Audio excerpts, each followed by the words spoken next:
Welcome back to the Sounder at Heart studio in the ID. We are laying this one down on Wednesday, June 17th, and we are continuing our 2026 World Cup coverage here tonight.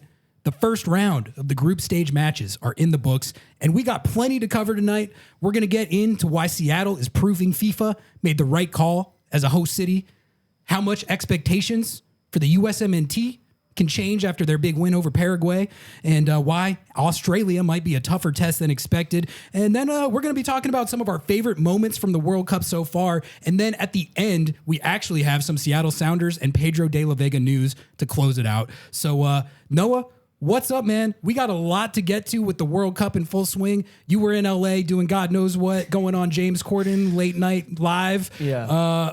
Haven't seen you in a week or so at this point. What's up, man? How's it going? Life has been crazy. I was in LA. I did attempt to attend the U.S. men's national team game at LA Stadium.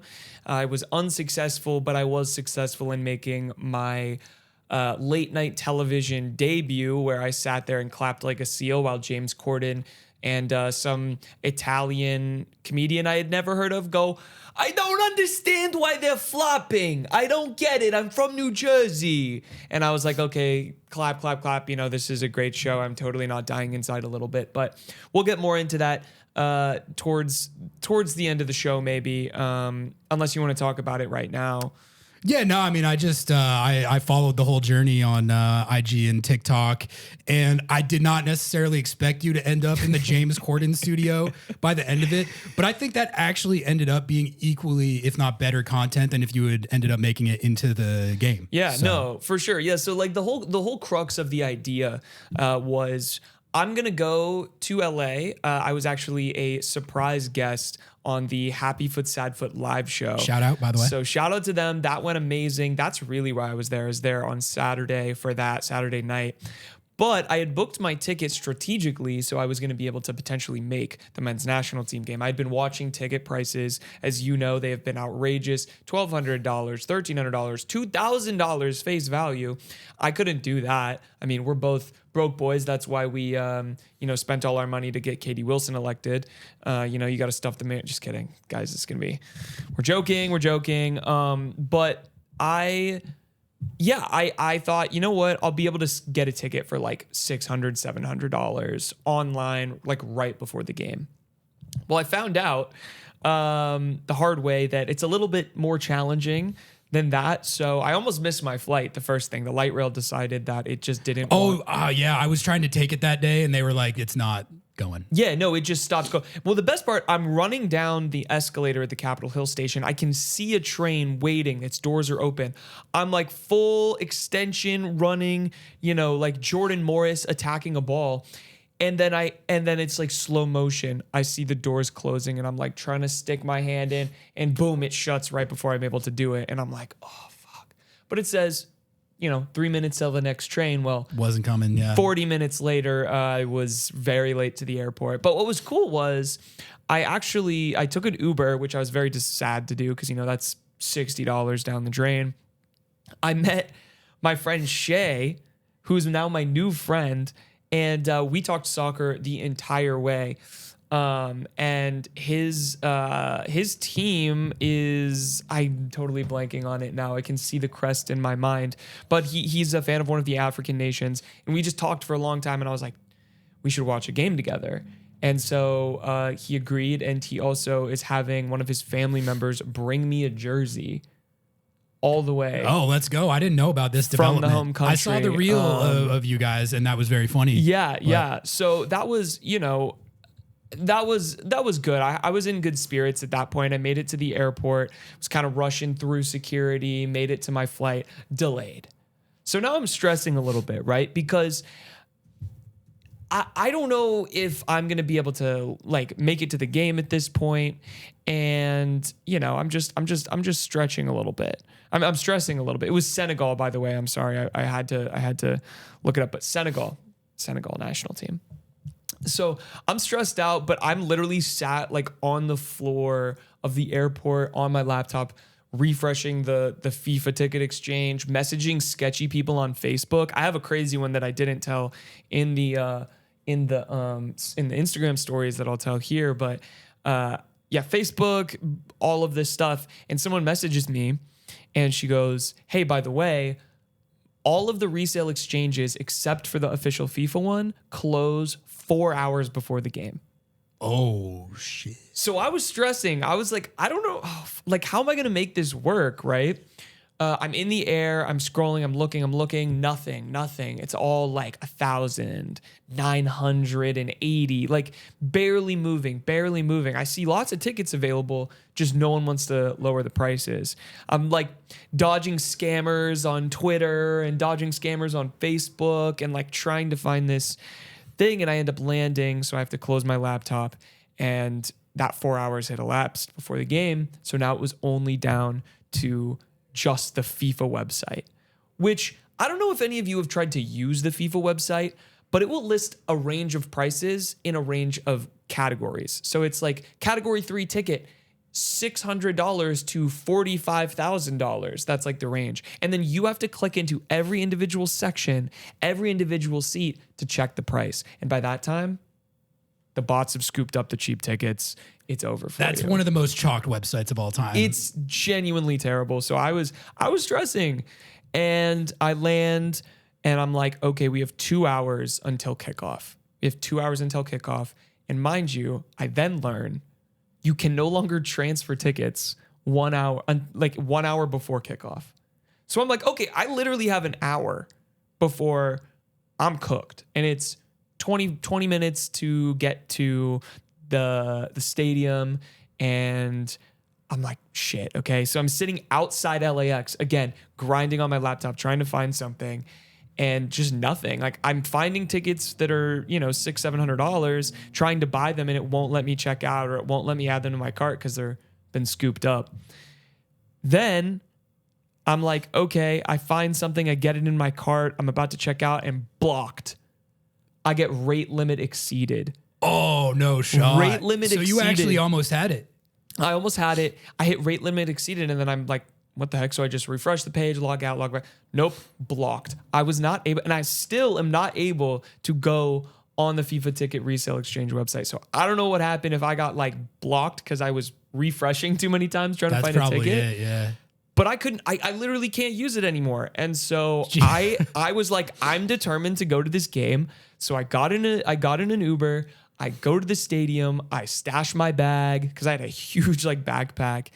And I'm like, I have to do it the old fashioned way. Anyone got a ticket? Anyone got a ticket? Extra ticket? And when I tell you, these people were acting like they've never seen someone trying to buy a ticket at a game before.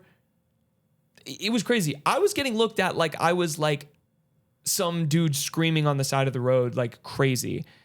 And I like, everyone looked at me crazy or was laughing at me or was like, no. And people online were like, well, why would you even try and go get a ticket in person? I'm like, there were other people trying to do this as well. So I did not end up getting the ticket, and I was like super defeated. It was hot. I got sunburnt, like just total utter failure.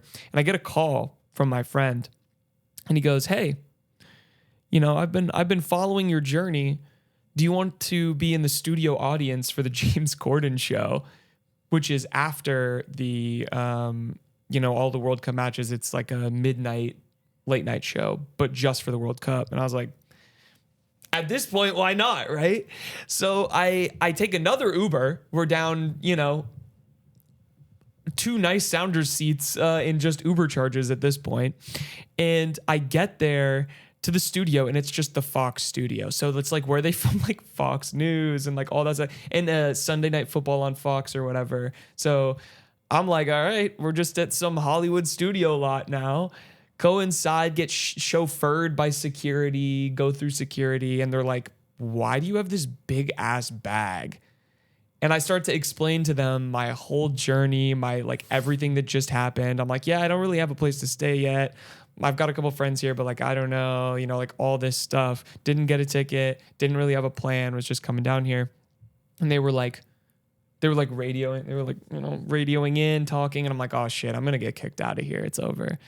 They end up letting me in. And then a producer comes up to me and goes, tell me more about your story. And I was like, okay, I told them the story, and they were like, oh, this is good. let me get another producer and another producer. So I like recanted my story 3 times. So finally, by the time I'm at like the showrunner, I'm like recanting this story. Like I've, I'm like doing a play or something. And they go, well, we're actually interested in doing some like crowd interviews and talking with the crowd tonight because potentially our guest is not going to make it. He's actually at the game. Would you like to be on? Are you comfortable on camera? And I was like, Am I comfortable on camera? Who are you talking to? Let me tell you something. Absolutely. So I really thought my 15 minutes was about to happen. Man, already. that's. And then so close to getting Lobbing Scorchers on national TV. I know. And then the damn Italian New Jersey guy had to show up. Oh. So that is where it all ended. But it was a whirlwind. I had fun. I got to watch the game on the Fox lot. So it was still a good time. And honestly, what a fucking match it was. Yeah, no, I'm excited to talk about that. But it was a hell of a trip to witness. And again, like it ended up not where I would have expected on the set of the James Corden late night show, which that guy is very funny. So that would have been goated if you could have gotten on there. But so it goes. Sounds like you had a good time anyway. Made the best of a difficult situation. But all right, Noah, should we get into this World Cup pod? Let's start talking about it. Good tangent, but let's talk about the World Cup. Before we do so, I do have a couple plugs just to get out of the way. We are hosting our first event at QED Coffee on Saturday at noon. This is a Panini card trading event. Come finish your Panini card trading books. I only have stickers. Yeah, as you can see, I only have kind of a half idea on the Panini card thing, but I will be there at QED, and you should be there too. Come hang out, even if you're not into Panini cards. It's going to be fun. Stickers. Panini stickers. Why do I keep saying World cards? Cup stickers. World Cup stickers. Not same really, thing. kind of. You get the idea. Come to QED Saturday at 12. It's going to be sick. We're very excited to 12 to 2. We're very excited to have our first event at QED, the title sponsor of Lobbing Scorchers Kickoff, by the way. Get your subscription, lobbingscorchers.com/coffee. Also, we have a giveaway going on. This is always very exciting. We have, as you can see right here, an official FIFA World Cup match ball. We're going to give it away. Lobbingscorchers.com/giveaway to sign up, and this could be yours. Could be yours. We will not sign it though. No, absolutely not. You got to pay for that. But all right, Noah, let's get into it. The World Cup is in Seattle, and we've gotten our first taste of what it's really like when this tournament takes over a city. And it was a sight to behold. I'm excited to talk about it. And I think, what I wanted to do with this discussion is kind of touch on like, what about it shows why FIFA made the right call making Seattle one of these host cities, because I think there's so much to get into there. But Belgium-Egypt was last Friday, and God, that was so sick. It's incredible. The game itself was great, and like seeing KDB and Mo Salah was in Seattle was cool, as we all thought. But let's talk about just the vibes and the atmosphere around the city and downtown, because I didn't really know what to expect. I really had no concept when I got on the Roosevelt Light Rail to go down there. I was like, I don't know if it's going to be Belgium taking over. I don't know if it's going to be a more Egyptian presence. I really have no idea. So the first thing I noticed when I got down there was just the Egyptian fans showed out. Man. Yeah. Like the atmosphere they created was crazy. And there was just so many of them. Like that may as well have been an Egypt home game. And then that made the moment when they scored the first goal so much like more powerful, honestly. So I think there's a lot I want to talk about here. But do you have any takes or observations just on how that first game kind of culminated this event actually being here and taking over Seattle? I think the biggest thing that I saw was online, especially on like European soccer Twitter, Spanish Twitter, like all of this kind of stuff. The amount of people who were commenting saying that Seattle Stadium is the most beautiful stadium they've ever seen in their life. I mean, we were getting the Monterrey treatment. Like, the viral photo of like the Monterrey Stadium with the mountains in the background from inside and like all of that. We were getting that. They were like, this is a gorgeous stadium, and like it's easy to get around in, and like everything. The fans were so excited. They were loving the city. They were loving the watch parties. They were like, man, this is a stadium. And it was crazy because for me personally, I felt very vindicated. I've been saying for a long time that soccer is what will put this city on the global map. Not football, not baseball, definitely not hockey. So to get to see literally like I'm not even joking, like 200 different tweets that were all the same iteration of this is the most beautiful stadium I've ever seen. Seattle is incredible. 10,000 retweets, 100,000 likes. Like we are gone viral for how pretty our stadium is. And it's not for football. And it just felt like the most vindicating day of my life because I've been saying this. Lumen Field was built for soccer. The only reason it was built, the only reason the levy was passed was because this specific event was considered because they said, we want to have the World Cup here someday. So we will make sure that it is ready for soccer, that there will be a soccer team in here. Because initially when they proposed the levy for the public funding for the stadium, it was only for the Seahawks. And the people, they said no. So they had to change it to include soccer. And this is why. It feels so vindicating. And there was a lot of Seahawks fans in my mentions crying and bitching and moaning. And I was like, you know what, man? I love the Seahawks. We both love the Seahawks. We're both huge. Go listen to episode 1. We talked about the Seahawks on episode 1. Don't actually go back and listen to episode 1, but yeah. Yeah, but we're Hawks guys. We're Hawks fans. We're not like the Sounders guys that are anti-Hawk. There's some Sounders fans that are like that. We're not like that. I'm pro Hawks, but I'm anti first and goal, which I think, is whatever. So it felt very good for the city to be like really held up as like, wow, this is a soccer town. And I think, something that really struck me, especially coming back from LA, it's fucking impossible to get around there. Like you have to drive, you have to Uber, there's no public transit. And that said, LA is a massive city. Like every neighborhood in LA is its own city. Like it's huge, right? But Seattle, everything around the stadium is walkable right now. There's extra public transit. There's trains coming every 2 minutes. Well, when they do come, but sometimes there's issues. Every like 2 minutes during the match. The third most people ever transported by the light rail was that Belgium-Egypt game. People are coming here, they're moving around, they're taking public transit, and they're like, wow, this is a beautiful city. I can walk to Pike Place, I can go here, I can ride a bike, I can take the train, I can take the bus. I just love how we're able to show off our city in a way and compare them to other American cities.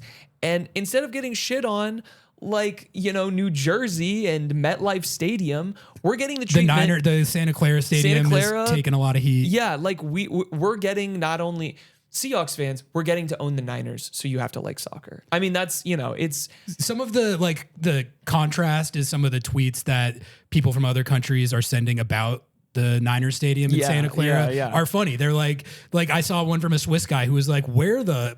am I? Like, where is this? What is this? Like, Seattle's getting none of that. And I think the word validation that you use, that's kind of how I feel too. Like kind of getting to share this thing that we all have this love and community over with everyone else and like seeing their reaction to it. And it kind of reinforces. It's like, yeah, this is as awesome as we think it is. Didn't it also, for me, it kind of looking at how it's gone so far, it kind of makes it harder to wrap my mind of this Sounders moving to Longacres idea. Yes. Because everything you're talking about with the accessibility and the transit, there's such a value add to that. And we're seeing that with the World Cup. I thought it was fortuitous as well how it was the most stunning weather day of the entire year on the day of the first World Cup game. And you see these pictures going viral as well, where we all know, like, Seattle in the summertime, it literally looks like paradise. Yeah, but it was paradise. It literally is. And it's like, you're like, why doesn't everyone live here? But then you're like, to the people that are coming here for the first time, it's like, yeah, it's like this all year round. Definitely come back here in January and this is exactly what it's going to be like. Yep. No changes. But like in all seriousness, the fact that it was just that stunning, picturesque type of day, it made it so much better. And I think it really it blew minds. Like a lot of the Egyptian fans out there were so stoked to be there. And I got a shout out to Egypt, shout out to all the Egyptian fans that are here because they took that place over. They created one of the craziest environments I've ever seen.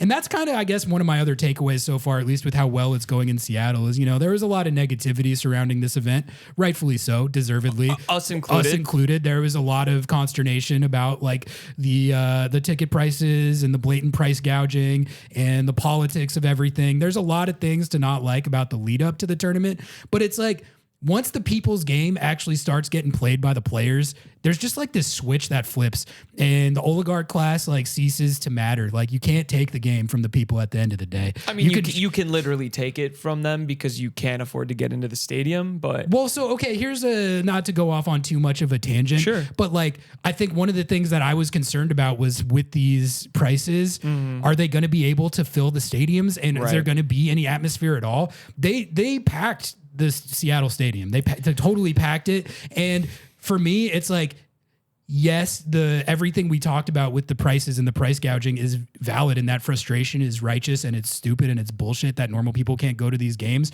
If that many people are going to buy the tickets and sell out the venue, then of course they're going to charge that price. And it's corrupt and it's cynical, but it's also just like the only way that it would ever change is if people were like, no, screw this. I'm not paying that. I'm not going to go. But if they still are able to pack the venues anyway, then I don't really know what is to be done about that. Like we know how the oligarch class works. They're bloodthirsty for every last penny of it. They're never going to give up a single penny that they can gouge out of us. And if people give them that money, they're going to keep taking it. You see what I'm saying? Yeah, I mean, I think it's going to be interesting to see these next few games. I think Seattle's a unique market as well, where there's just the wealth inequality in this city is pretty vast, and we are a soccer city in general. So like local fans who are fans of soccer, a lot of them already have money, their kids play, yada, yada. And then additionally, like if people have been planning for 4 years to come here, they probably knew, well, the tickets are going to be very expensive. There's other things. I'm not trying to downplay the atmosphere, because the atmosphere looked incredible and it looked like it was actually full of real fans, not just random casuals coming to the game. Yeah. But I will say, like, there is still this sense to me where I'm like, I don't know, something feels still like a little weird. I don't know what to say about it. It's like, really? Like, I'm shocked. I'm shocked a little bit, I guess. And maybe I just underestimated how much money people are willing to spend or have. I think we maybe I'm a broke bitch. Maybe that's what it is. Or I feel like there might be something going on where they're like doing initiatives where you get like fans or supporters groups in or something. There's got to be something like that going on. Well, because I genuinely don't know how you sell out a game like that with like 10 grand tickets. But I mean, we'll see what happens. But so far, like my fears and concerns about the atmosphere at the actual stadium were not like founded. Like that was a great atmosphere, and we'll see if they can keep it up. Here's a question for you.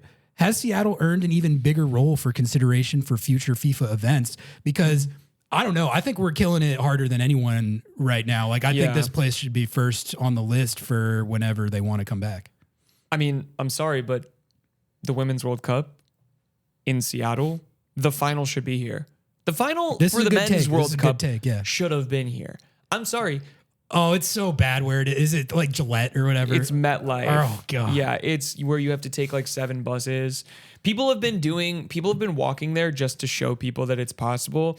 And it's like, you walked 20 miles and it took you 8 hours. Like, why are we doing this? But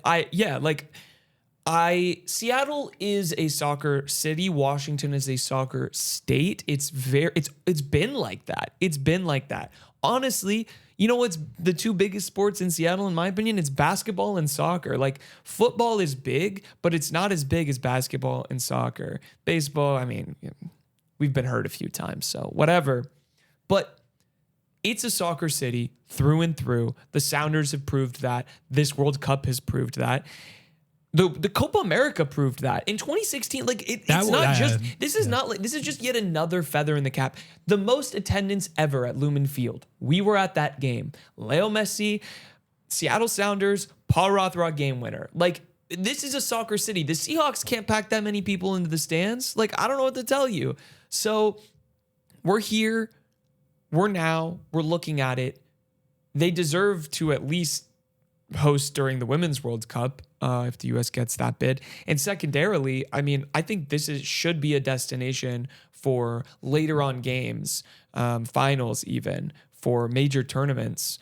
It's I say it's the greatest city in the world, but I think it's proving that, especially with the infrastructure, the ability for fans to get around, and just the feel of the city when stuff like this comes here. Like, we are a true sports city. And I think you had that down. Like, I went to the Mexico kickoff match, and I went down to Pier 62. Sorry, we've got a fire truck going by. I went down to Pier 62, and I had a great time. Like, I had the best time. I was wearing my Mexico jersey. There were so many Mexico fans. Yeah. Yeah. So, like, the whole city's getting into it. It's like these other watch parties are still getting lit. Like, we have like 17 different places to watch it. Our fan zones are free. They're not free across the country.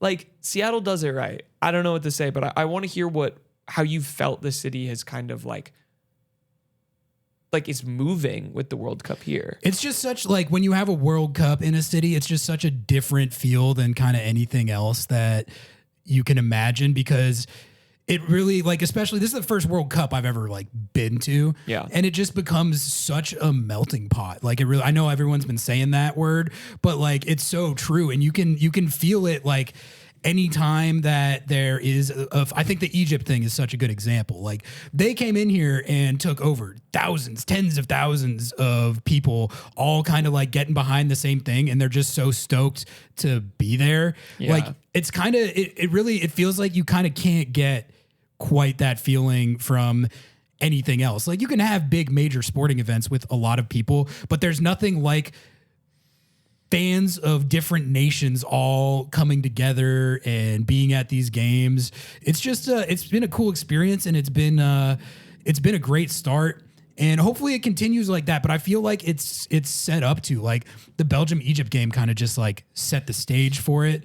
But I definitely, like, it's lived up to what I hoped it would so far. And I think, we got to give credit to the city for that, because it's not going this well everywhere. No. Like, I really think, man, like, when I look around at like social media and stuff, like, we are getting by far the most positive press, like, by far and away. But I think that comes from somewhere.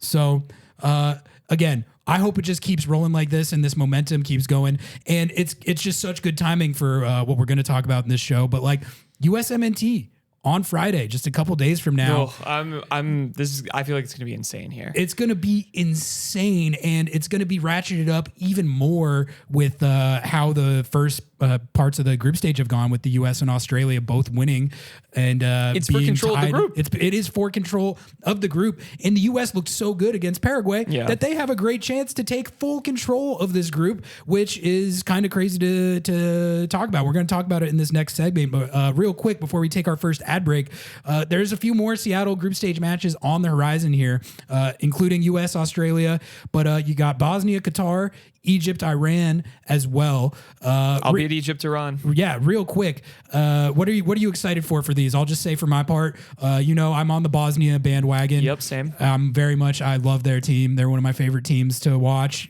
in a kind of different way. Like, it's not that they play beautiful footy, but I see beauty in the way how unbeautiful their footy is. So I'm looking forward to that game. And then Egypt, Iran, with how hard Egypt brought it and their fans brought it for that first game, that one's going to be just as crazy, if not crazier. So all three of these are just going to be lit, is basically what I'm saying. Yeah, I'm excited for USA, Australia. I'm looking forward to seeing like what the atmosphere is like outside the state. I won't be in the game. I'm interested to see how many Aussies travel. I've already seen some around the city. And yeah, I mean, that's going to be just a crazy game and atmosphere in general. So I'm really excited just to experience that. And then Bosnia, Qatar, Esmir Baraktarovic, super fan right here. Like, we love an MLSer who now plays at PSV, but and we love an MLSer. He's killing it, man. Like, he's on PSV, which is it's the best team. It's him and Pepe. It's him and Pepe. It's the best team over there in that league, the Eredivisie. So yeah. Nice. Yeah, I'm excited for that game. The Bosnian fans are awesome. I need to find the Bosnian coffee pot. Have you seen this? No, it's literally like a 1-story tall coffee pot. And they pass out Bosnian coffee to people. So I will find that. I met some Bosnian guys at Pike Place Market. We exchanged numbers. Bosnia, I'm coming for you. And I'm going to try and I kind of want to go to that game. I'm so excited that game is here. That was like such an added bonus because of I got so stoked on Bosnia when they beat Italy. I gave them a standing ovation alone in my apartment watching that game.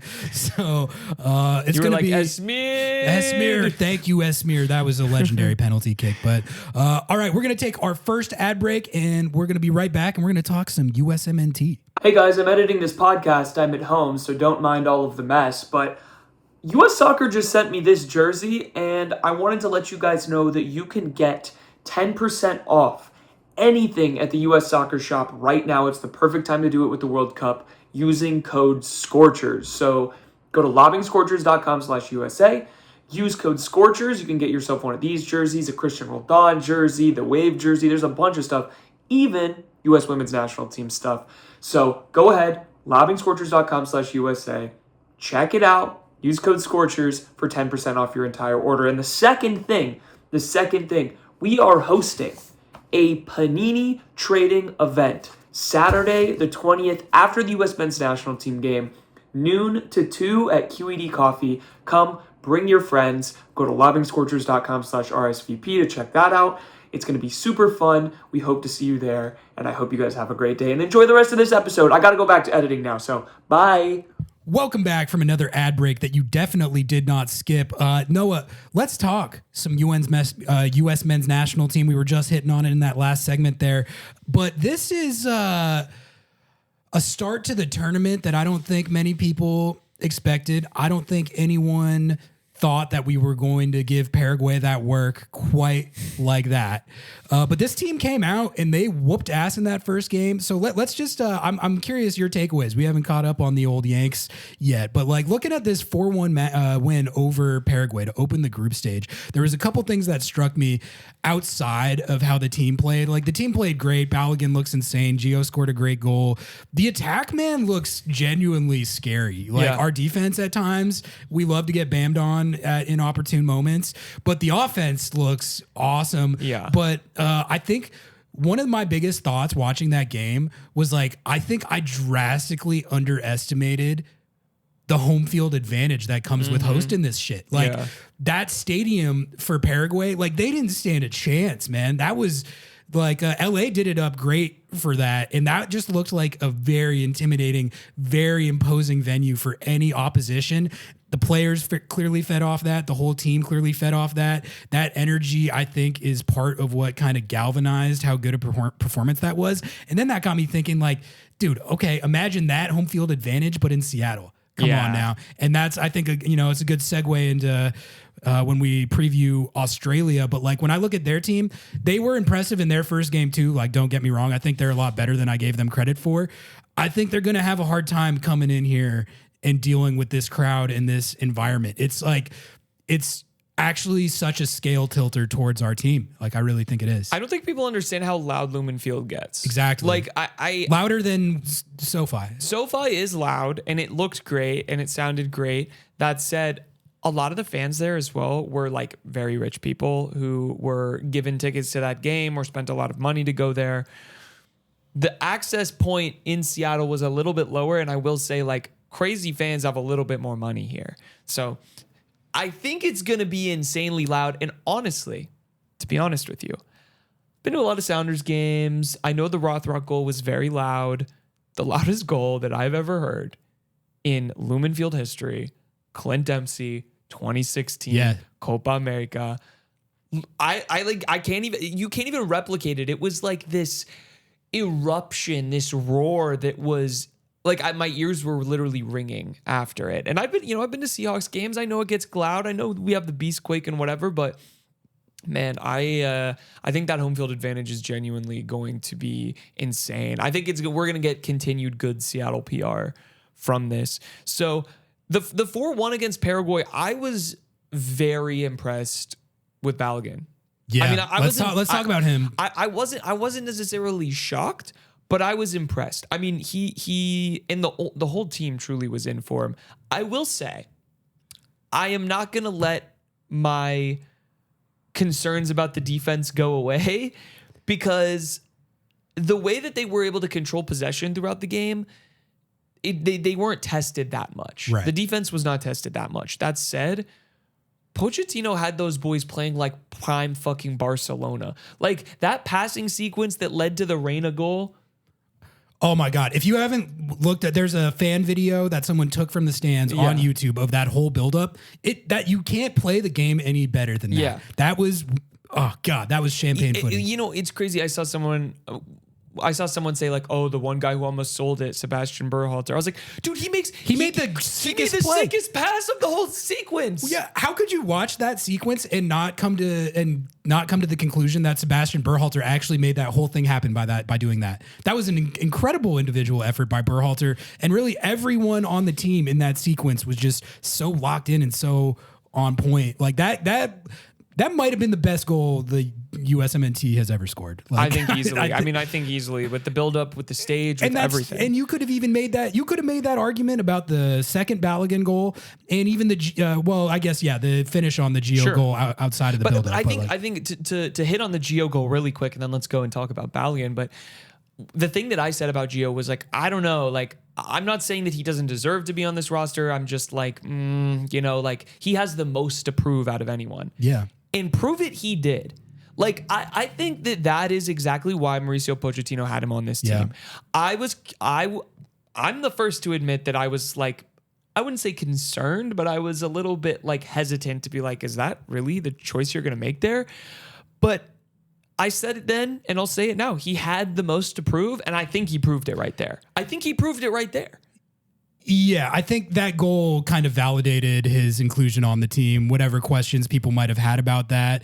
I really did not actually think about that one for that long, because the way I see it is it's like, I think we've all seen in flashes and fits and starts the type of talent that Gio has. Yes. And he just has this kind of different level, this different individual ability to make stuff happen that is so valuable on the international stage. And also, I think like the super sub role is actually perfect for him, because it's not like he's like a super high engine, high work rate, I'm going to play a lot of defense type of player. But if you need someone to come in the game and do some shit like we saw him do in the Paraguay game, like I can't think of a player in our pool that can do that stuff like he can. As for Balogun, I mean, how many years, if you want to talk about going back and listening to old Lobbing Scorchers when we covered this team in 2024, the whole discussion was the classic, like, this team can play some good footy. You got no striker that can finish. They got Balogun on I love the fact that Balogun is like, he was literally born in Brooklyn and then moved to England a month later. Yeah. And then he gets to play for our team. But grew up playing for Arsenal. Technicality, baby. Yep. Put him on the team, suit him up like he's very English. But whatever. Yeah. Like, we needed a player like him, and you could see why. That second goal that he scored is a world-class goal. I mean, come on, like shedding two defenders and picking out the top corner like that absolutely nails. And having a player like that on a team that can play the type of footy that we can play, that's a game changer. That is a ceiling changing development if he is playing like this. He looks like a goddamn Golden Boot contender right now.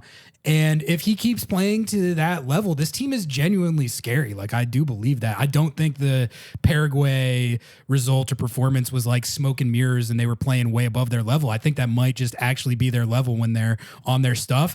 And they were on their stuff in that game. And Balogun was a huge part of it. And Gio was a huge part of it. Gio's going to be so good in MLS, man. Oh, man. And speaking of that, too, when future Philadelphia Union player Christian Pulisic. Yep. I mean, who's injured right now. He was looking, did he take a knock? He took a knock. He hasn't been training. The first time he trained was today. Okay, well, USMNT's training in Seattle tomorrow. I'm going to be heading out there. I'll see if I see Captain America. But honestly, like, he's a guy we have given a hard time on a lot of fronts over the years. I think for his political takes, for his, I could do without the dancing, the COVID vaccine conspiracy theory, but whatever. Like the man, when he is not locked in on the COVID vaccine algorithm, he's a pretty good player, and he looked like a really good player in this game. Like, I got to give it to him. He's playing up to this moment right now. So credit to him. Let's talk about Australia a little bit, and then we can move on to our favorite moments. But like I was saying, man, like they were impressive in their first game. The fact that they came out and smacked Turkey in the mouth like that, was impressive. And also just some of these young attacking kids they have coming up. I was watching, Mo Touré and Irankunda. I hadn't really watched either of them play all that much. And those are like, I guess, the golden generation Aussies coming up. And to me, when I watched them play, I was like, damn, this team has more juice in attack than I thought they did. I kind of perceived them as we're going to kind of sit in our low block and muck the game up and just be super sound and disciplined. But no, like they were taking it to Turkey. But I just think this is a tough task for them, man, to come into this city, this stadium, and play this team in this form with this crowd. It's going to be the most bloodthirsty USMNT crowd you have ever seen, man. It is going to be absolutely insane pandemonium in there. I mean, good luck to them. Good luck to them. I think they have more talent than I gave them credit for to be able to pull a result in a game like this. And I think if there is any kind of plucky underdog type team that can muck up a game like this enough to pull a 0-0 or a 1-1, these guys can probably do it. I think the degree of difficulty on this game for them is very, very high, higher than I thought it would before I saw how that Paraguay game went. I think they have a really good chance. I did see some Australian punditry around. Mate, I think the US is actually an underdog going into this game down under. Okay, yeah. So I'm not really gonna agree with that in any sense because they can say that if they want. That's sweet, that's cute. And not to be like Eagle Screech America the Beautiful, but if you saw the whooping they put on Paraguay, and listen, Turkey's a good team. I think Turkey's probably a better team than the US and Australia on their day. They definitely have more individual talent. Yeah. But yeah, again, like you're saying, it's the World Cup, the outside circumstances. Playing here, it's going to be crazy. I'm not betting against the US, and I think they take control of the group. And I think they go back down to California, and they might have 3 straight wins. It's looking entirely possible. And also, I think overall, every time the USMNT is in a World Cup, my first priority is just don't embarrass the entire nation. Us, yeah. All right, this is all of our reps on the line right here. Yeah. So if you go out and do some dumb shit, that reflects on all of us. Yeah. So at the very least, they are not only not doing that, but they look like one of the better teams in the group stage so far. Noah, anything else on the USMNT? I will say if Christian Roldan does not play in this game, He will. I got burned by that. I gave a whole take on when I was doing the watch along about how excited I was to watch him get in the game and stick it to the USMNT bots, and then he didn't play. If he doesn't get in the Seattle game, redacted. That's all I'm going to say. Redacted. No. I need to see Christian Roldan and the roar of applause that happened for him in Seattle. That's required. He better play. One last thing I'll say about the defense. I am concerned about that. Like when Paraguay scored, it felt like it's like, can you guys ever just like keep the clean sheet or whatever? But I think like in these games in the short term, especially in the group stage, I'm not like super worried about it because the offense looks so good. But my concern would be as they get further in the tournament and try to make an actual run, when you're playing teams like Morocco, Brazil, Argentina, all these, you can't just get bammed on like that because they're going to be a lot harder to score on. So if there's a ceiling inhibitor, my concern right now would be that, like when you play the best of the best, the elite of the elite, you can't be as leaky as we are. And kind of like, I feel like our team gets, like aggressive in the wrong moments sometimes and then leaves themselves exposed. Yes. And when you do that against better elite global opposition, you're going to get slammed on. Like that's it. No, I completely agree. I also like something to note is Australia plays a little bit of Ramsey ball. Not crazy, but they do play that high block. They play basically to how the Sounders opponents who successfully play against them. Like Turkey had a higher XG for whatever that's worth. But like the point is like people are attacking, and they are able to, like not score. So I don't know. I like the U.S. has got a better attack maybe than Turkey. I don't know where like I'm going with this tangent here really, but like I think it is going to be interesting to see like how these two teams match up with each other. Absolutely. All right, Noah, you ready to talk about some of our best moments and favorite storylines of the first week of the World Cup? I got a few right here so I can get us started off. Dude, the Cape Verde, is that what we settled on? Yeah, we were looking up pronunciations. We were trying to get the pronunciation right, and then I forgot it. There's about 40 different pronunciations. We're going with Cape Verde. Cape Verde, 0-0 draw with Spain. The Spanish national team playing Cape Verde in the type of game where everyone goes, yeah, why is Cape Verde even in the tournament? Why are they even in the tournament? You know why they're in the tournament? Because they just kept a clean sheet against the goddamn Spain national team. Did they play the most despicable haram I was gonna say, like, you want to talk about Ramsey ball? They were Ramsey balling their freaking minds out. 40-year-old Vozinha. And I loved it. So yes, let's talk about this. Funniest shit of this tournament so far.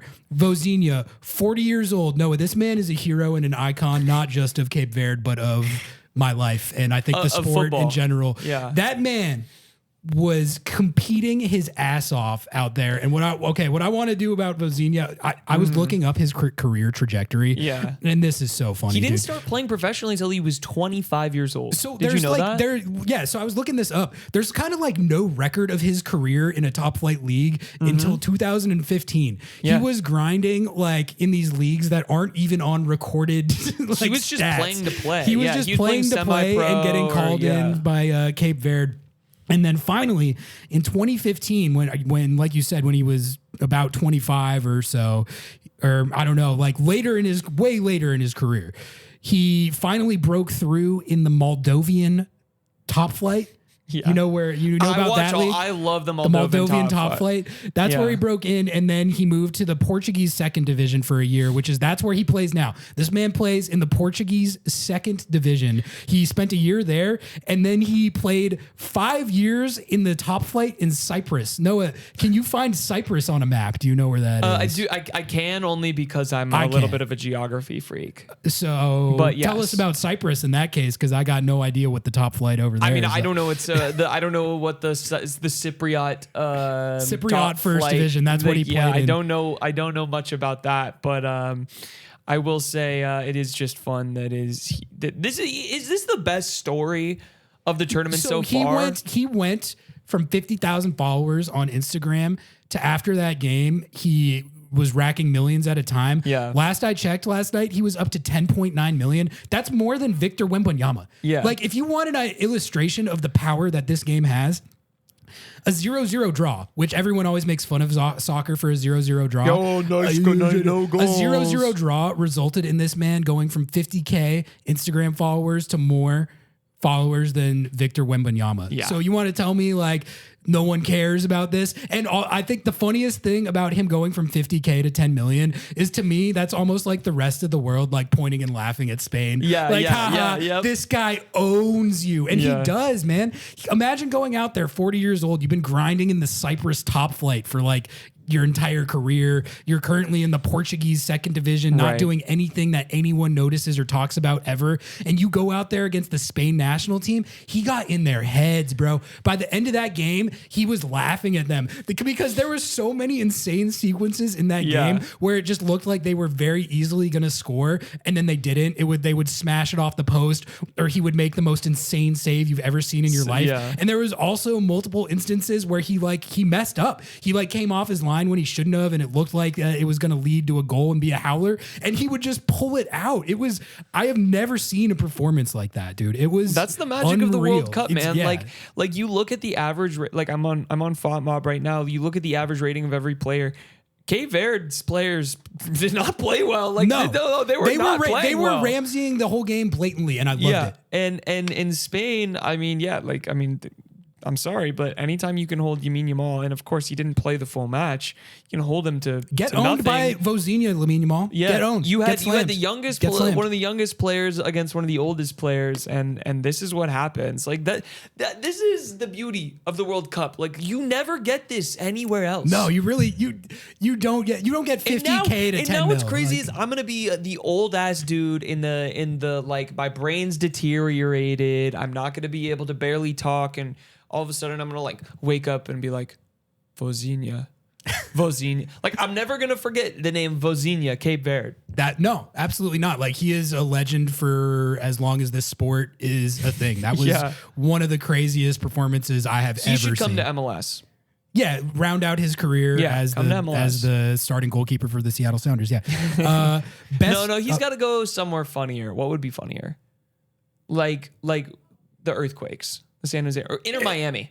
Now Inter we're Miami. cooking. Now we're cooking. Yeah. Best games so far, Noah. I have a couple shouts here. Yeah. I really enjoyed Brazil, Morocco. I was talking about this on kickoff, but I think I've been talking about how Belgium 2014 is like the team that's close to my heart. Yeah. 2026 Morocco, dude. They're so good. Watching the start of that Brazil game, they kind of fell off a little bit in the second half. Brazil ends up tying it. Vinny Jr. scored an insane goal, but that honestly added to how good that game was. But the way I was just so impressed with the way Morocco came out to start that game, because you're going against Brazil. People don't think this Brazil generation is as good as past generations, but it's still one of the biggest names, and I think even the best of national teams going against Brazil, it would be understandable if you had to work into the game a little bit and feel it out. You have some nervy moments. Morocco just has none of that, man. No. They're so clean. Everything is just so buttoned up and on point. And then you see some of the individual talent they have, like the goal that they scored. They have as elite of talent as anybody. But the guy that I keep coming back to, man, just watching Hakimi play. Oh yeah. It's just that's one of the things I've been thinking about with the USMNT is just okay, if you have to play that team, how do you deal with that guy? I don't know that you can. I will say, though, on that point, if there's any two guys who are athletic enough to maybe have some sort of fighting chance there, Jedi Robinson and Serginho Dest might be it. I think that's actually a strength of our team is how athletic our fullbacks are. But, how do you stop that guy? Some of the runs... You can't. That's why he's one of the best players in the world. Some of the runs that he's making from those right back spots, he's just... It's just a straight shot, and you're like, all right, well, he has the ball, and he's going to run that for 50 or 60 yards, and that's the situation. You're not getting that off of him. It's just he's so impressive to watch. But their whole team, man, I was just watching. They played my favorite footy so far, where I was just like, damn, that team is sick. I'm a big Morocco fan. Obviously, as a now newly adopted Senegal fan, we don't fuck with Morocco. But we don't gotta worry about that. Just talking about this match. I mean, come on, dude. Hakimi, we've talked about Hakimi before when the Sounders played PSG, and just how incredible he was to watch even in that match. And that was when he was barely trying. This game he was trying, and I was like, okay, okay, that's the level we're talking about. Yeah. Oh, that's not good for everyone else in the world. You know what would be sick? Come to the Sounders. Man, anyway, that would be, a right back designated player, if there ever was one. He's not a right back. I don't care what anyone says. He plays right back, winger. But he's a winger. And is this okay? But the question is this a he's a running back, not a quarterback situation? It kind of is. I've never seen a right back who can do that type of stuff to that level. He's just that good. He's insane. And the thing is, he can track back because he's that fast. He's so fast. Their whole team, their whole back line and their whole midfield, the athleticism just stands out. So it jumps off the screen. Yeah, it's pretty insane. It really does. The amount of ground that their D-mids can cover and their center backs as well. Just an awesome team. My other favorite game so far was Japan-Netherlands. I think that game was honestly even better from an entertainment perspective. I really like Japan. They always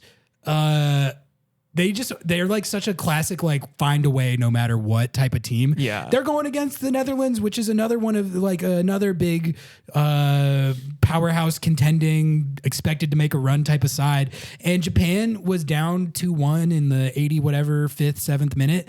And they came back and tied it. And it felt inevitable. Like I knew they were going to do it. Like it's every time they're in one of these tournaments, they just like play up to the moment like that. But that game was just so entertaining. Like the Dutch always play some of the best footy. And then seeing kind of how Japan was able to compete with them and then end up taking the result in that game, that was impressive. And that was I think, the best footy of the tournament so far. I completely agree. Can I share my favorite hate watch so far? Oh, please. My favorite hate watch so far was Portugal versus DR Congo. As a Ronaldo hater myself, being able to watch 41-year-old Ronaldo out there blasting shots into nowhere and being the most selfish player of all time, leading to a 1-1 draw, Congo getting points, Portugal being embarrassed. The 5th best team in the world, by the way, Portugal. And the whole entire Portuguese team looking at Ronaldo like, bro, get off this team. Like they are so ready for him to be done. It was just an incredible hate watch for me personally. Like you hate to see the guy who is selfish succeeding, and when they're not succeeding, it's like, oh my God. I really like it.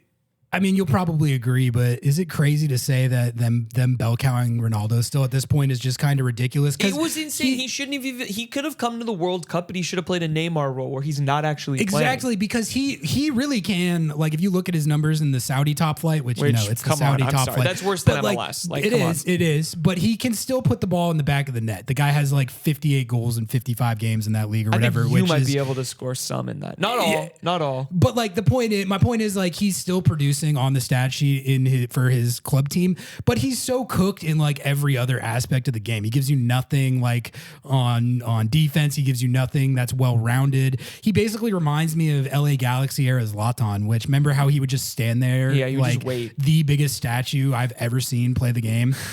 Which you know he scored a bunch of goals too, but I just don't think.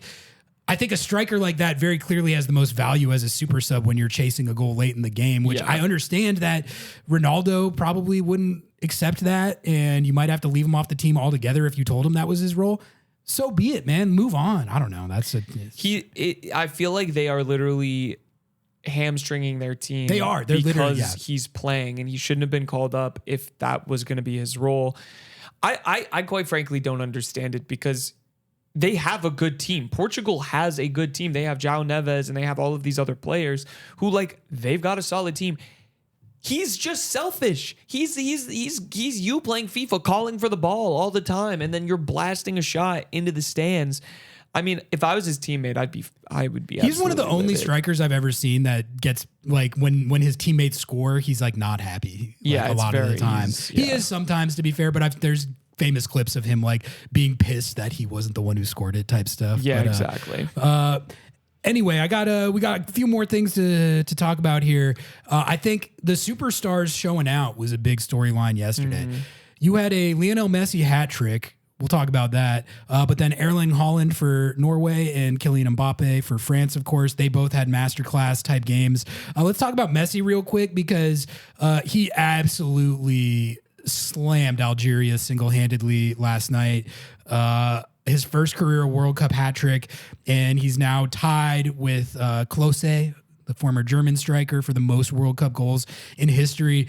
But you know, also youngest player to ever score at a World Cup for the Argentinian national team, and now the oldest player to score for the Argentinian national team in the World Cup. I mean, he looked incredible to the point where I don't know. He looked like he was having so much fun in a way that, like, you know how at Inter Miami he looks kind of pissed off and disillusioned a lot of the time? All of that just like washed away, and he was in his flow state that he's been in his whole life, and there was just no stopping him. The goals he was scoring were incredible, and I was watching that and I was like, this man might just not be denied in this tournament. No, I don't think he will be. I mean, dude, playing in MLS is really holding him back, by the way. Yeah, no. His first hat trick ever. Let's continue to discourse on that actually specifically because, yes, how many people were saying, oh, he may not make this World Cup, he may not play in this World Cup. That's one thing. And then the secondary tier to that was he shouldn't play in this World Cup because he's playing in a farmers league. He's playing in a retirees league. He's not good. He won't be fit. He sucks because he's playing. I mean, does the just scoreboard? Can we just say scoreboard? It was genuinely the best World Cup game he's played in his entire career. Why do I have to be defending Messi too at this point? Yeah, we don't. It's like, we're not the Messi defenders. We're not the Messi defenders, but it's like I'm gonna defend you, because yeah, Inter Miami is dog shit, doo doo trash. But I legitimately not mad. He looked so happy to be playing on a good team again. Yeah. He was like, oh, these guys know what they're doing. Thank God. Wait a minute. Thank God. Wait a minute. Oh my God. Yeah. This is what it feels like again. No, that was impressive to watch, man. You can't take it away from the guy. Like, he looks. Does that cement his GOAT status over Ronaldo? Like, you compare the two matches? I mean, I think that was cemented already personally, but like, yeah, exactly, man. Like, look at the contrast there. Look at the contrast between how he's still doing it up in the game that Ronaldo just had. I mean, I think Ronaldo's 2 years older, but still. No, I mean, they're both 40-year-old men. It's just the same idea. But like, the fact that he's out there in all seriousness at age 38, 39, dropping hatties on people in the World Cup, I don't know if we're ever going to see anything like this guy again. And if not, like, even watching Yamal get shut out by Cape Verde, you know, it's like, this kid is supposed to be the heir apparent. I just don't know if there is an heir apparent at all. But Norway, obviously, like I mentioned with the Haaland brace, that was impressive from him. Match. That was a fun Iraq match. looked good as well. Like, if you watch that game, yes, absolutely, Norway has the better stars, the better talent, but Iraq looked good. Like, they looked like so did Iran, by the way, as well. So the both of those countries are kind of showing out. I mean, I guess Iraq got 4-1, so they weren't showing out. But I think you're right. Like, that was not necessarily an accurate representation of how they played. Yeah, I think that they still looked pretty dangerous. And I think in a different group, in a different game, they may. Who knows? Who knows how that group will shake out? Last couple notable results here. France 3-1 over Senegal. Mbappe brace. Kind of similar vibes to watching Messi. Honestly, Mbappe looks freaking locked. I mean, that seems about right. He always, he's one of those guys that always is. But like, I think what happened at the last World Cup pissed him off. As you would expect, he's already won one. He won one when he was like 19. We better sit up straight for Mbappe. He seriously, like, Haaland, Mbappe, and Messi all look kind of pissed off and out for blood. That's sort of my takeaway from watching the three of them in the group stage. And then you also had a nice MLS moment today. FC Dallas striker and perennial Golden Boot contender Petar Musa scores for Croatia against England. England ends up winning 4-2, and they honestly looked really good in the game. Harry Kane scored a couple of goals. They should not have let that penalty be retaken. I hate the new. I missed that penalty. Replay. I hate the new penalty rule where it's like, if you have a blade of grass, if you've stepped off of the line by a blade of grass, but the penalty kick taker can go stop, stutter, run, do a 360 spin and back heel into the net. No, make it easier for goalkeepers. I'm team goalkeeper. That's my rant. Yeah, maybe they got thrown a little bit of a bone on that one, but I think I watched. They would have won that game. Exactly. Like, England very comfortably outplayed Croatia, but like, you can tell that you can't change who you are, man. You can't change who you are at your core. And they were doing the England thing. God, I love England. Like, they're such lovable doofuses out there sometimes. Like, one of the best teams in the world, without question. Their like roster and their player pool is always insane. They are going to have a lot of the best players on the entire planet in every game they play. But even this game against Croatia, they're like going ahead and then immediately blundering away the equalizer. Just like, you are going to mess this up. Like, it is just so, even in the game where you comfortably outplay Croatia, which is a good team, and you beat them 4-2, you still just managed to make it look like this thing that's teetering on the edge of car crashing the entire time. And like, you just know that they're going to actually make it to the semifinals or the final, and that they're going to do that again. Like, it never fails.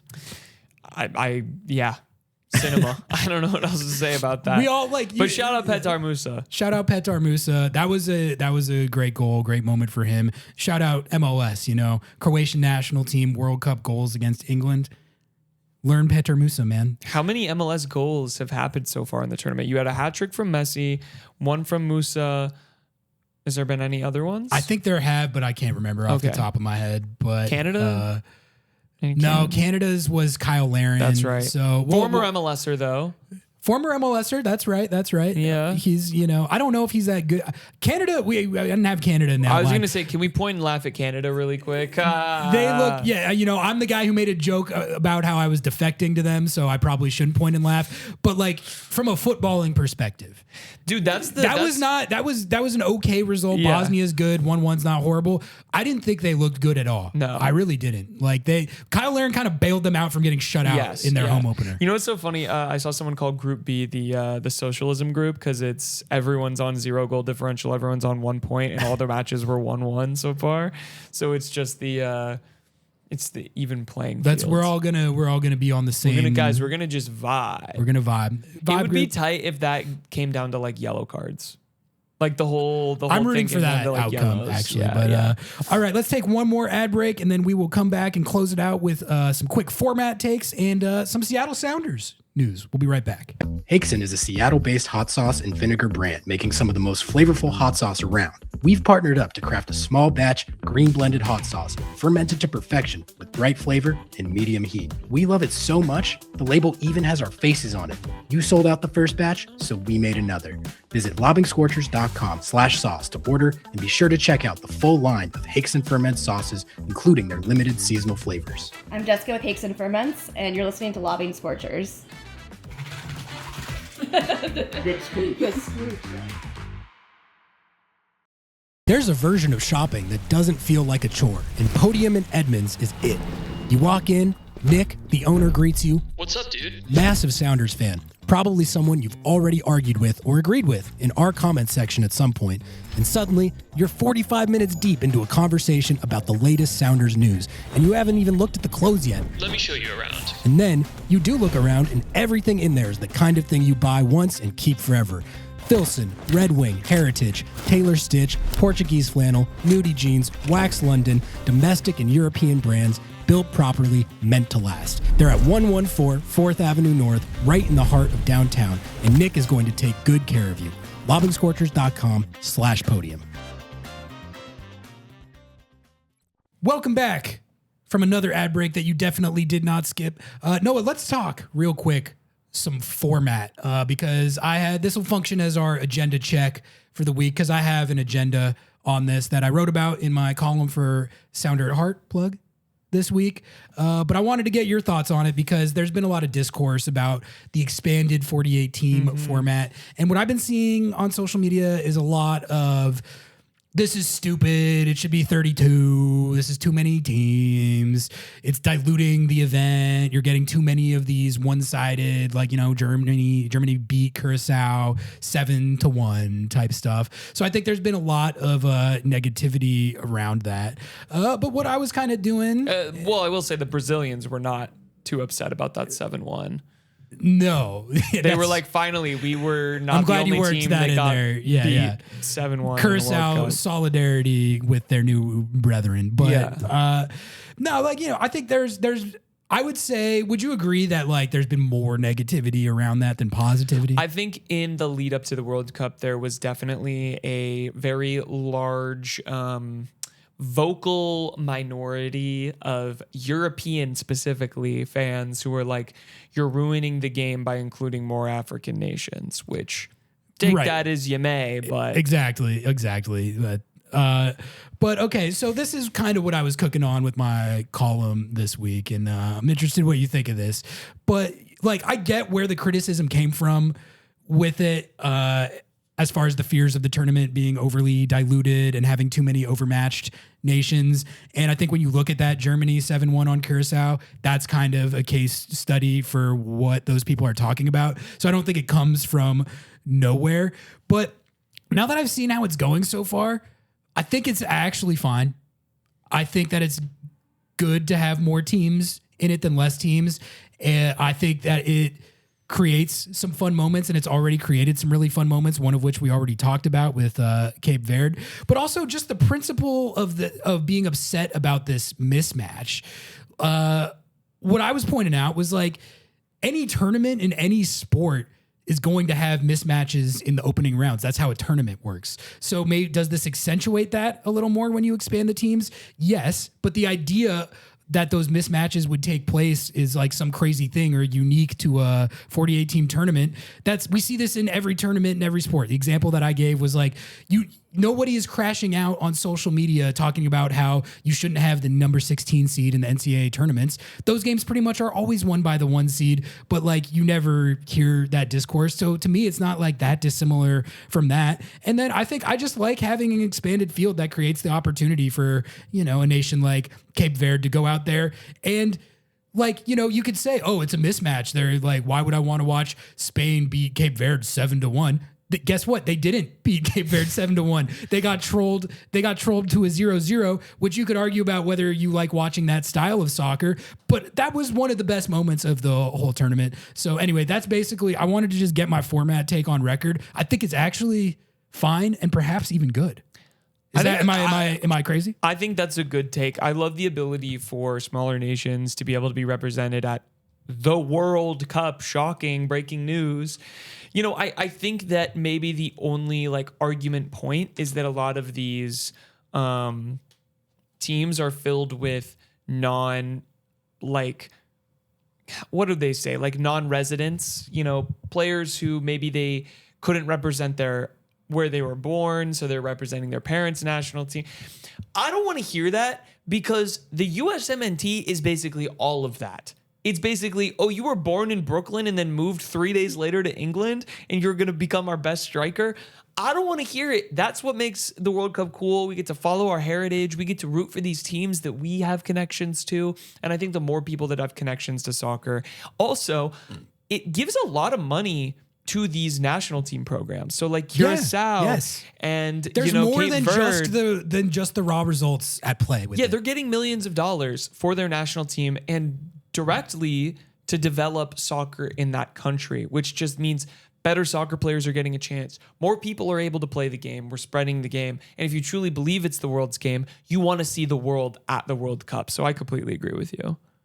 Hell yeah. I mean, that's all I had on the format. Noah, you ready to close it out with some Seattle Sounders news? I'm ready. What's a Sounder? It's like I was seeing this training report from JO today and I was like, wow, this is I feel like I'm living in a different world right now. There was a lot of stuff from JO's training report from today. So let's just get into it to close it out here. Which I was able to confirm the score of this Belgium versus Sounders game before JO. So boots on the ground. He should have referenced me in this report, but he didn't. So I'm gonna have to blast him on Twitter or something. Yeah, let's start there. Sounders scrimmaged Belgium at Longacres. I think, as many are probably aware, Belgium is posting up. So they've set up shop at Longacres. So the Sounders first team got to scrimmage them. They fall 2-1. Players to feature include, these are what are confirmed, Antino Lopez, Osaze de Rosario, Sebastian Gomez, Kim Ki-hee, Paul Areola, Nuhu, Ryan Saylor, back from the White House, back on the training field. And then also, right before we started recording, I did see a picture on Jackson Reagan's Instagram story of him defending Lukaku, which that is two big guys going at it. But it's funny, Lukaku is probably the first guy I've ever seen that makes Jackson Reagan look like skinny tiny, little dweeb. I can also confirm, I know Jesus Ferreira played as well, and there were a few other starters who were there too. Okay. So like the fact that they scrimmaged them, I think that's a great experience for the team. Like we want them to stay fit and sharp while they're on break here. But honestly, Noah, my takeaway from this is more like, I think that they're kind of vibing and getting value out of just being posted up near Belgium. And I think to me, it sounds like they're kicking it. Yeah. They're getting to know the guys on the Belgium team. You had our third string keeper as well play. He's been training with Belgium. Right. Like they sort of have created this dynamic where I don't know if like taking the Sounders under their wing would be overstating it, but it feels they've been very welcoming and like appreciative of Seattle hosting him at the practice facility. And they're trying to give back to Seattle and the team, which I think is very, very cool. But one of the things they're going to give us KDB. Exactly. That's the main thing. But one of the things on that point is, Jo had a nugget about how Schmetzer has just been kicking it with Rudy Garcia, who's the Belgium coach, picking his brain. They've been talking regularly, both casually and on more technical topics like training and tactics. I love that, man. I love that Schmetz is taking the opportunity to just be like, Schmetz is networking, bro. Yeah, he's networking, but like, what can I learn from this guy? He coaches one of the best national teams, most talented national teams in the world. What can I take from that?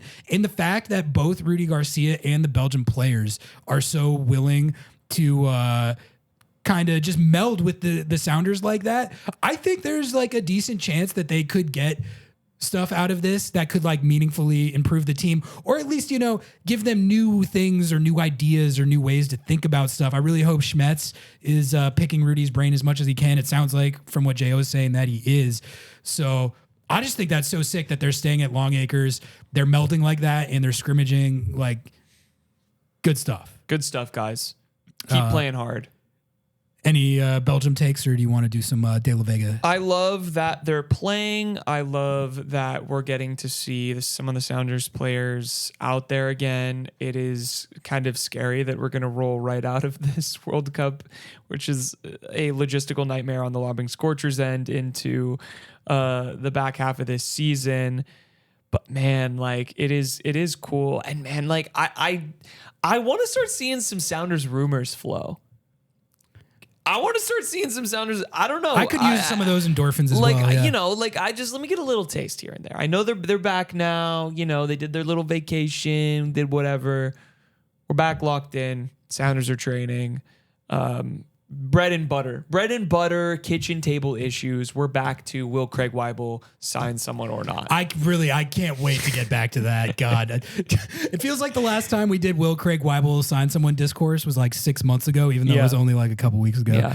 Well, hey, it's another thing that we talk about every 6 months. Pedro de la Vega. Yeah, great segue. And his injuries. Pedro de la Vega, parentheses knee, has resumed some limited training, according to Jo. Although he is unlikely to be available by the time the Sounders return to action on July 16th. Schmetzer seemed optimistic that the midfielder would at least resume fully training around that time. The hope, Schmetzer said, is that De La Vega would be fully fit by the time the Sounders visit the Timbers on August 1st.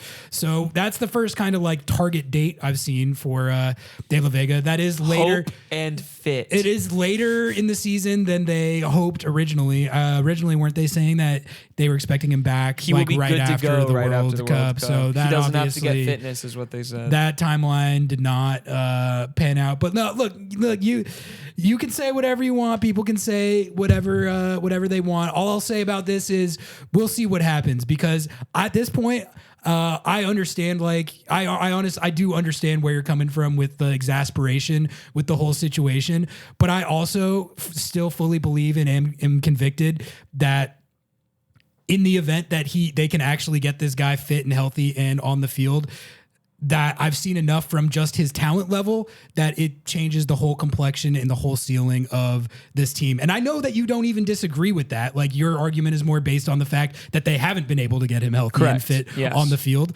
But, if this is the time, like, for better or for worse, that is going to be highly determinative on if this team is able to do anything of note this year, which is a very exasperating and scary proposition to many. I understand, but speaking for myself, let's just see what happens. I'm still genuinely excited to see him come back and play and see what it can do for this team, because I think, as frustrating as the injury situation has been, the talent level is different than anything this team has on offense. So that's still where I'm at.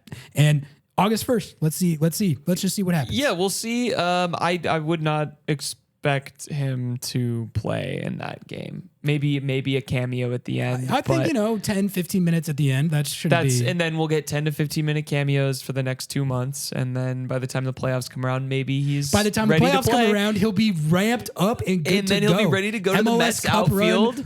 Loading. No, we're not going to the Mets outfield. And then something freak happens, and we're back to square one. Just kidding. I don't want to wish that on the kid, but no, we're so back. Yeah, Petro discourse is just it's back. I'm gonna cut it off right there. Next. But that is genuine news. The fact that August 1st seems to be around that area is when they're targeting. So if you were wondering about that, subscribe to Sounder Heart. What are you doing? Yeah, you would have I know. known that before I had to talk about it. But last bit of news from Sounders training, and then we can call it a night. Let's do it. I mean, it's pretty. The center back group is getting healthier. Nice. Yamar, Stu Hawks, Ryan Saylor back from the White House, and Kim Ki-hee have now all resumed full training. So that means that ostensibly, when the team is back to league play, you don't have to go with the KKR Alex Roldan makeshift right side of your defense. Yeah. That has kind of cooked. However, I really like, especially watching the last couple of games before the World Cup break where the Sounders were kind of limping into it. I think this team needs Yamar back, man. Like, I really do.